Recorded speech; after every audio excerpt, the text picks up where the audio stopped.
Taib. Orang-orang yang tidak bisa minum dari telaga Nabi sallallahu alaihi wasallam, ya. Ada secara umum ada 3 kelompok. Secara umum ada 3 kelompok. Yang pertama orang kafir, orang-orang kafir, ya. Karena Nabi sallallahu alaihi wasallam bersabda, "Inna man syariba minal haudhi syarbatan lam yadhma ba'daha abadan." Man syariba minhu lam yadhma ba'dahu abadan. Barang siapa sempat minum dari telaga Nabi, dia tidak akan haus selamanya. Dan orang kafir pasti masuk neraka. Kalau masuk neraka ya pasti kehausan, ya atau tidak? Berarti orang kafir enggak bakalan minum dari, orang murtad tidak bakalan minum dari telaga Nabi sallallahu alaihi wasallam.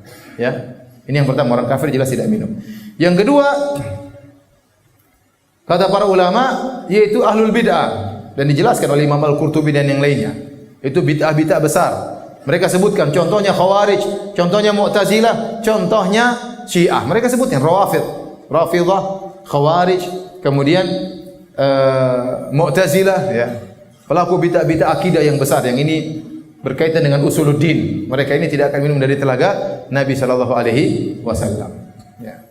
Kemudian di antara yang disebut oleh para ulama yaitu adalah orang-orang adz-dzalimun, orang-orang yang zalim, al-musrifun fi dzulmihim, yang sangat parah dalam kezalimannya. Ya, seperti para penguasa yang zalim, yang telah menzalimi mungkin ribuan rakyat, mungkin ratusan ribu rakyat, mungkin jutaan rakyat. Orang seperti tidak akan minum dari telaga Nabi sallallahu alaihi wasallam. Adapun pelaku maksiat, ya, pelaku kesalahan sedikit-sedikit masih bisa lah. Ini perlu menjelaskan itu orang-orang yang memiliki dosa-dosa yang sangat besar, di antaranya bid'ah-bid'ah besar, bid'ah-bid'ah akidah.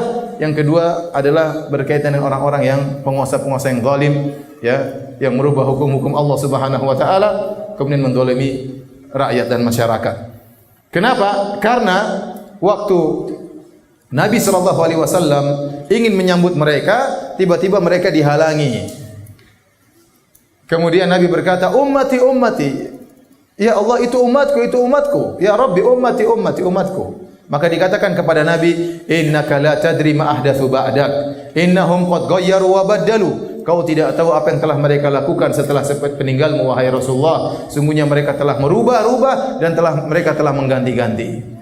Nah, merubah dan mengganti ditafsirkan oleh para ulama dengan dua, yaitu orang yang mengganti-ganti hukum Allah atau orang yang mengganti sunnah-sunnah Nabi sallallahu alaihi wasallam dengan bid'ah-bid'ah yang mereka lakukan.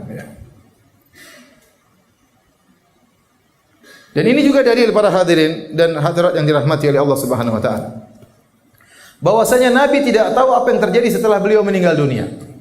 Nabi bercerita, waktu saya lagi di telaga, tiba-tiba ada orang ingin datang menemuiku, tiba-tiba dihalangi.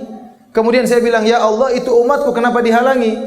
Ya, maka dikatakan kepada Nabi, "Innaka la tadri." Kau tidak tahu ma ahdatsu ba'dak, apa yang mereka ada-adakan, bid'ah yang mereka lakukan setelah kau meninggal dunia.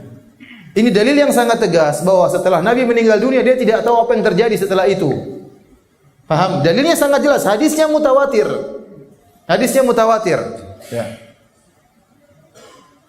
Maka tidak benar perkataan sebagian orang bahwasanya Nabi keluar kemudian jalan-jalan, ya, mampir ke rumah Habib Fulan misalnya, ya. Seperti tersebar di YouTube, ya. Ada orang ingin pergi ke menziarahi kuburan Nabi, tahu-tahu dihalangi oleh Fatimah. Fatimah lagi bangkit dari kuburan. Mau ke mana? Mau ke rumah bapakmu, ke kuburan bapakmu. Abi muhufi, kata pakai bahasa Amiyah. Bapakku tidak ada. Dia lagi pergi ke Habib Fulan di Yaman. Subhanallah. Jadi kuburan Nabi lagi kosong. Nabi lagi apa? Keluar. Seandainya Nabi bisa berjalan-jalan ke sana sini, ketemu si Fulan, ngobrol dengan si Fulan, mengunjungi rumah si Fulan, wali Fulan, Habib Fulan, berarti Nabi tahu dong kondisi politik dunia. Tahu atau tidak? Kira-kira kalau ngobrol sama orang-orang tersebut, mereka cerita enggak tentang kondisi masyarakat Muslim di dunia ini? Cerita, ya Rasulullah di Suriah ada begini. Ya. Ternyata dikatakan dalam hadis ini, innaka la tadri ma ahdatsu ba'dak. Sungguhnya kau tidak tahu apa yang mereka lakukan setelah engkau meninggal dunia. Jelas.